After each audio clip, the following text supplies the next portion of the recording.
The alarms inside ADX Florence were already screaming when Officer Daniel Briggs saw something he had never witnessed in his 18 years working inside the most secure prison in America. A man, an inmate no one ever expected to see outside his concrete cell, stood in the middle of Range 13, the highest security hallway in the entire building. The inmate's orange jumpsuit looked torn, and his hands were shaking, but the part that froze Daniel where he stood was the fact that the prisoner was smiling. No one smiles inside ADX. Not here. Not in the place people call the Alcatraz of the Rockies. Daniel felt his heart hammering in his chest as red warning lights flashed across the walls.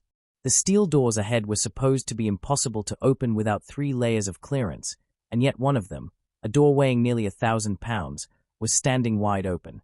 The inmate lifted his head slowly, like he could feel Daniel watching him.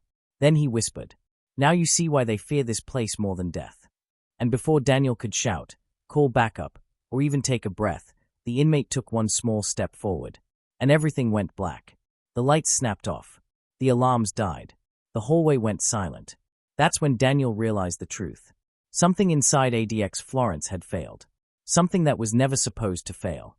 Something that, for 30 years, had kept the world's most dangerous men locked away forever.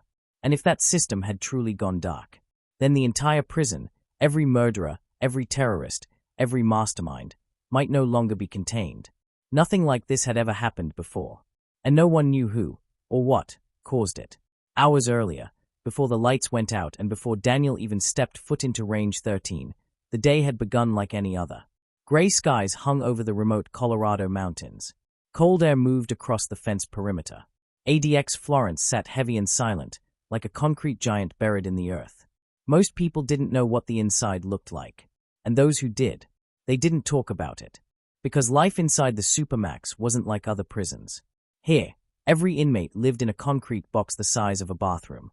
They spent 23 hours alone, with only a tiny slot for food and a steel door that never opened without at least 6 officers present. Even their outside time was just a small cage with a slit of sky. No one escaped. No one got out of control. Nothing ever went wrong.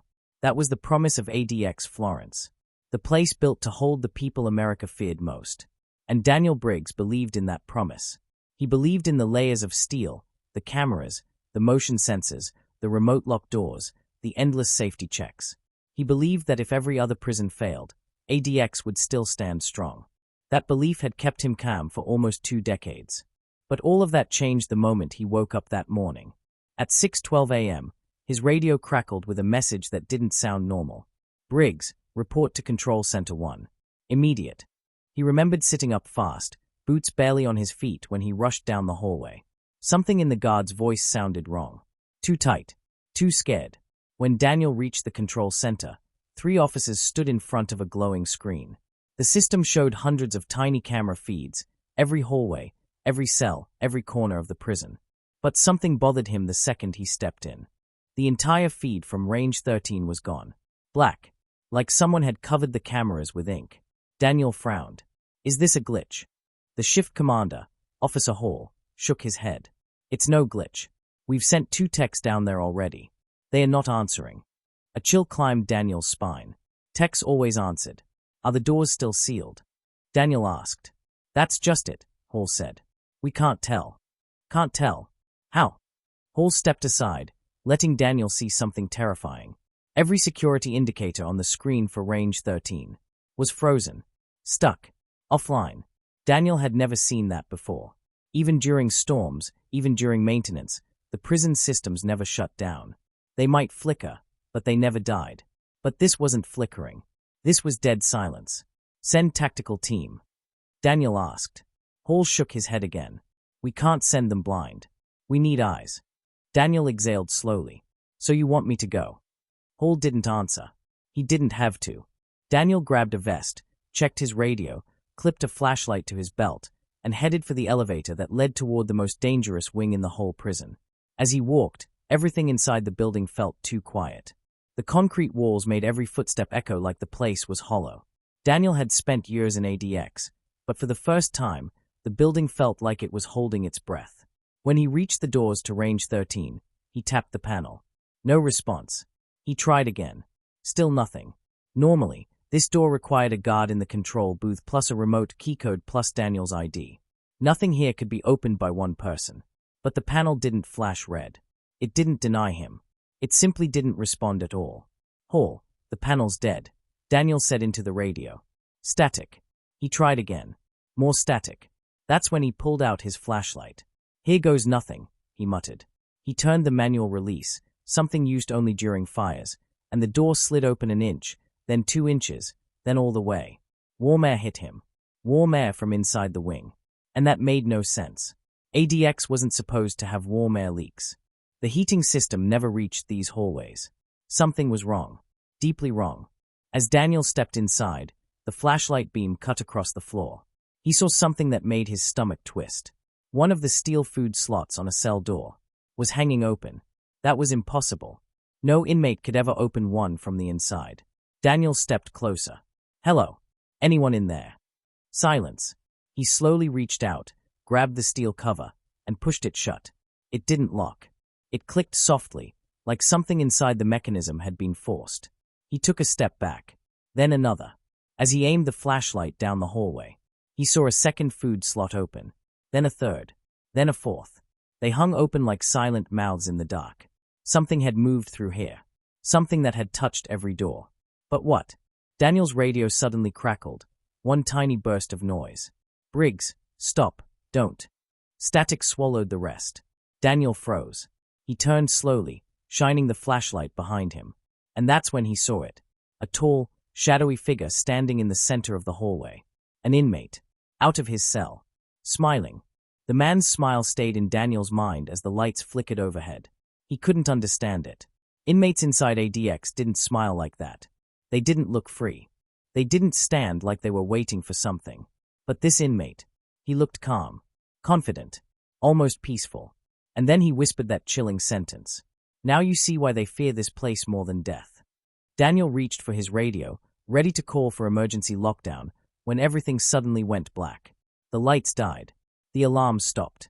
The air turned cold. The entire Supermax, America's most secure prison, had just gone silent. And Daniel knew, with absolute certainty, that he wasn't alone in the dark. Something was happening inside ADX Florence. Something the public was never meant to know. Something hidden beneath the concrete and steel. And before the night ended, Daniel Briggs would discover exactly why the world called this place the Alcatraz of the Rockies. But he still didn't know the worst part. The inmate standing in front of him wasn't the only one who was free. And one of the most dangerous criminals in America had just vanished into the darkness. The lights flickered again. Not enough to alarm the guards, but enough for Cole to notice. Inside his concrete box, 12 feet long, 7 feet wide, the cleanest hell on earth, Dexter Cole lay on the steel bed, eyes open, listening. He'd learned long ago that ADX Florence wasn't just silent, it breathed. Every vent, every steel bolt, every panel had its own rhythm. Patterns, repetition, weak points. And tonight, something was different. A faint metallic click echoed through the air vents. Not loud enough for a microphone to catch, but unnatural, like someone had tapped the metal from the inside. Cole sat up. He heard it again. Click, click, click. 3 slow taps. A pause. 2 more. A code. A message. Morse, he whispered under his breath. That's Morse. The tapping continued, faint but deliberate. Cole closed his eyes and translated each beat. Dash. Witness. His blood ran cold. Someone else inside the prison knew what he saw, knew why he was really here, and they were contacting him. Cole leaned forward, pressing his ear to the cold vent. His pulse matched the cadence of the taps. His mind raced. No inmate inside ADX had the freedom to tap vents like that. Not without time. Not without tools. Which meant one thing. It was coming from the empty wing. The place they didn't house anyone. The place they never talked about. The place where they moved him after the riot. The place where the cameras always turned away. The place he was never supposed to hear. Another sequence tapped through the duct. Get out. Cole exhaled slowly. Yeah, he whispered. Working on it. He backed away from the vent as the sound of heavy boots echoed down the hallway. Shift change. The guards didn't know what he heard. They didn't know he could translate it.